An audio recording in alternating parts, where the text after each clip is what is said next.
बच्चों, आज मैं तुम लोगों को class 5 Hindi grammar book chapter number 10 chapter name क्रिया सिखाने जा रही हूँ।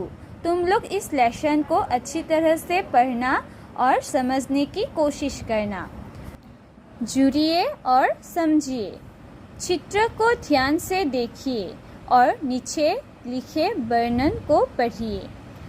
तो बच्चों, तुम लोगों को जो यहाँ पर चित्र दिया गया है ना, चित्र को ध्यान से देखने के लिए कहा गया है। और यहाँ पर जो नीचे तुम लोगों को एक वर्णन दिया है ना, पढ़ने को कहा गया है। तो क्या दिया है यहाँ पर? सुबह का समय था। दूर से उड़कर आता हुआ एक रॉकेट तारा की छत पर उतरा।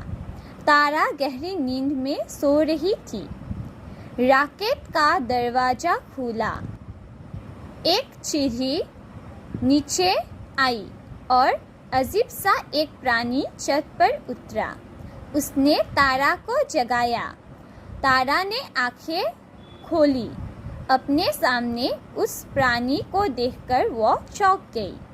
बच्चों, आपने ध्यान दिया होगा कि रंगीन शब्द काम के होने या करने का बोध करा रहे हैं। तो बच्चों, यहाँ पर जो वर्णन में रंगीन शब्द दिए गए हैं ना, तो ये सारे शब्द किसी काम का होना या करना का बोध करा रहा है ना। किसी काम का होना या होने का या करने का बोध करा रहे हैं। तो ये सभी क्या है? ये सभी क्रिया शब्द है। तो ये जो रंगीन शब्द है ना, ये क्या है? क्रिया शब्द है। क्रिया का अर्थ क्या है? काम। क्रिया के बिना वाक्य अधूरा होता है। तो क्रिया के बिना क्या होता है? वाक्य अधूरा होता है। इस प्रकार जिन शब्दों से किसी काम के करने या होने का पता चले, उन्हें क्रिया शब्द कहते हैं। तो बच्चों, क्रिया शब्द किसे कहते हैं? जिन शब्दों से किसी काम का करना या होना, मतलब किसी काम का करने या होने का पता चले ना, उन्हें क्या कहते हैं? क्रिया शब्द कहते हैं। लिंग, कारक तथा वचन में परिवर्तन होने पर क्रिया का रूप भी बदल जाता है। जैसे, तो बच्चों क्या होता है? लिंग, कारक तथा वचन में परिवर्तन होने पर क्रिया का भी क्या होता है? वाक्य में परिवर्तन होता है। तो यहाँ पर देखो, लिंग परिवर्तन होने पर लड़का जा रहा है। लड़का शब्द का लिंग क्या होता है? जब बदलता है, स्त्रीलिंग क्या होता है? लड़की होता है ना। तो लड़की जा रही है। रहा है के जगह पर रही है हुआ है। ठीक है, तो क्रिया का परिवर्तन हुआ। अब देखो, कारक परिवर्तन होने पर कर्ण ने कहानी लिखी। कर्ण कहानी लिखता है। तो बच्चों, क्या हुआ है? क्रिया का रूप भी बदल गया है। जब कारक परिवर्तन होता है ना, तो क्या होता है? क्रिया का रूप भी बदल जाता है। अब देखो, यहाँ पर वचन परिवर्तन होने पर, वचन परिवर्तन होने पर क्या होता है? क्रिया का रूप भी बदल जाता है। तो लड़की नृत्य कर रही है। लड़कियाँ नृत्य कर रही है। तो देखा ना तुमने? तो पहले में क्या है? लड़की नृत्य कर रही है ना। और दूसरे में देखो, लड़कियाँ नृत्य कर रही है। तो हुआ ना बच्चों? जब वचन का परिवर्तन हुआ तो क्रिया का भी परिवर्तन हुआ है ना। तो लिंग, कारक तथा वचन के परिवर्तन होने पर क्या होता है? क्रिया का रूप भी बदल जाता है। अब देखो, यहाँ पर धातु। क्रिया का मूल रूप धातु कहलाता है। तो धातु किसे कहते हैं? क्रिया का मूल रूप धातु कहलाता है। इसमें प्रत्यय जोड़कर अन्य क्रिया शब्द बनाए जाते हैं।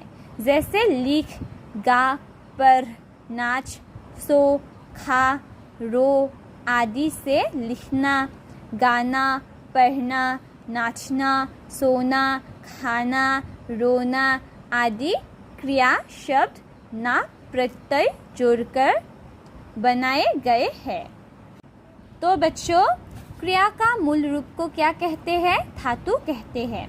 तो इसमें प्रत्यय जोड़कर, जैसे यहाँ पर देखो ना प्रत्यय जोड़कर,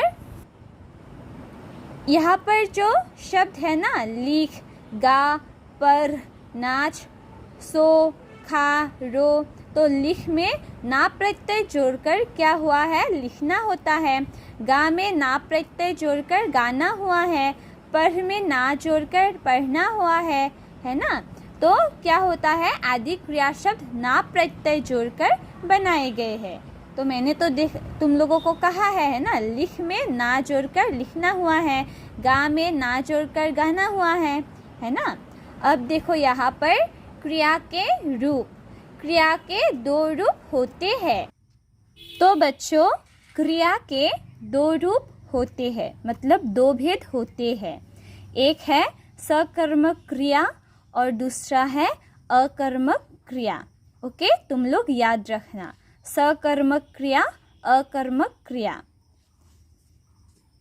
सकर्मक क्रिया, स का मतलब सहित, कर्मक, कर्म के यानी कर्म के साथ।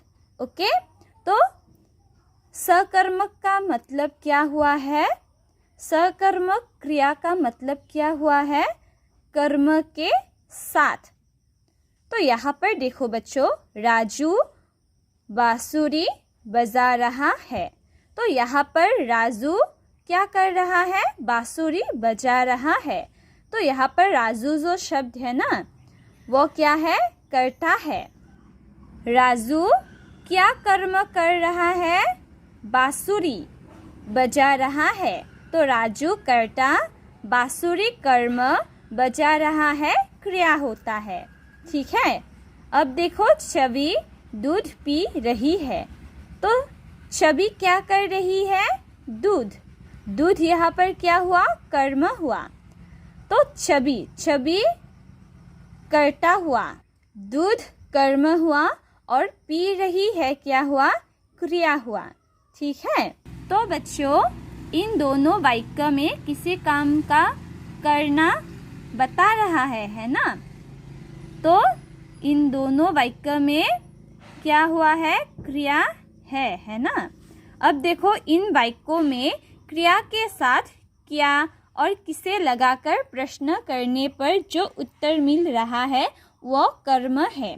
जैसे राजू क्या बजा रहा है, छवि क्या पी रही है। तो बच्चों, इन दोनों वाक्य के साथ जब हम लोग क्या और किसे लगाकर प्रश्न करेंगे ना, तो क्या होता है? उत्तर भी हमें मिल जाता है, हमें जवाब भी मिल जाता है। तो राजू क्या बजा रहा है, तो राजू क्या बजा रहा है? बांसुरी। छवि क्या पी रही है? दूध, है ना। तो हम लोगों को उत्तर मिल गया है। इस प्रकार जिस क्रिया में कर्म पाया जाता है उसे सकर्मक क्रिया कहते हैं। तो बच्चों, सकर्मक क्रिया किसे कहते हैं? जिस क्रिया में कर्म पाया जाता है उसे सकर्मक क्रिया कहते हैं। अब देखो, अकर्मक क्रिया, अ का मतलब रहित, कर्मक मतलब कर्म के यानी कर्म के बिना। अकर्मक का मतलब क्या होता है? कर्म के बिना। अब देखो यहाँ पर बच्चों, कृति विद्यालय जा रही है। कृति यहाँ पर क्या है? कर्ता है। और जा रही है, कृति कहाँ जा रही है? विद्यालय जा रही है ना। तो जा रही है क्या हुआ? क्रिया हुआ। यहाँ पर इस वाक्य में कर्म नहीं है ना। अब यहाँ देखो, हवाई जहाज उड़ रहा है। तो हवाई जहाज यहाँ पर कर्ता है और उड़ रहा है क्या है? यहाँ पर क्रिया शब्द है ना। बच्चों, इन दोनों वाक्य में कर्म नहीं है, मतलब ये दोनों वाक्य क्या है? अकर्मक क्रिया के उदाहरण हैं। इन वाक्यों में क्या और किसे प्रश्न करने पर उत्तर नहीं मिलता है। जैसे कृति क्या जा रही है? हवाई जहाज क्या उड़ रहे हैं? तो इन दोनों प्रश्न के उत्तर हमें नहीं मिलता है ना। यहाँ क्या प्रश्न करने पर कोई उत्तर नहीं मिल रहा है। यहाँ केवल कर्ता और क्रिया का प्रयोग किया गया है, अतः यहाँ अकर्मक क्रिया है। तो बच्चों, इन दोनों वाक्य में कर्म नहीं है। क्या क्या है? कर्ता और क्रिया है ना। तो ये दोनों वाक्य क्या है? अकर्मक क्रिया के उदाहरण हैं। ओके, इस प्रकार जिस क्रिया में कर्म नहीं पाया जाता है उसे अकर्मक क्रिया कहते हैं। तो अकर्मक क्रिया किसे कहते हैं? जिस क्रिया में कर्म नहीं पाया जाता है ना, उसे अकर्मक क्रिया कहते हैं। अब बच्चों यहाँ देखो, विशेष में होना अर्थात है तथा था भी क्रिया होते हैं। कुछ वाक्यों में दो क्रियाएं भी पाई जाती है, जैसे राकेश बाजार से आकर सो गया। तो होना अर्थात है तथा था भी क्या होता है? क्रिया होते हैं। कुछ वाक्यों में दो क्रियाएं भी होते हैं, जैसे यहाँ पर देखो बच्चों, राकेश बाजार से आकर सो गया।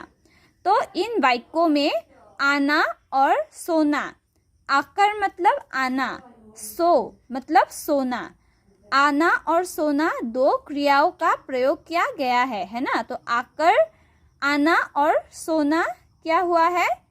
क्रिया हुआ है। इस वाक्य में दो क्रिया का प्रयोग हुआ है ना। अब देखो यहाँ पर कुछ वाक्यों में दो कर्म भी पाए जाते हैं, जैसे रिया ने संचल को मिठाई खिलाई, दीपा ने राजीव को गाना सुनाया। इन वाक्यों में किसे तथा क्या लगाकर प्रश्न करने पर हमें दो उत्तर मिलते हैं, जैसे रिया ने क्या खिलाई। रिया ने क्या खिलाई? मिठाई। किसे खिलाई? संचल को। दीपा ने क्या सुनाया? गाना। किसे सुनाया? राजीव को, है ना। अतः यहाँ दो कर्मों का प्रयोग किया गया है। तो यहाँ पर दो कर्मों का प्रयोग किया गया है ना। तो बच्चों, आज मैंने इस लेसन के ज़रिए तुम लोगों को क्रिया किसे कहते हैं, क्रिया का मतलब क्या होता है, क्रिया के भेद के बारे में बताया है ना। अब तुम लोग इस लेसन को घर में अच्छी तरह से पढ़ना और समझने की कोशिश करना।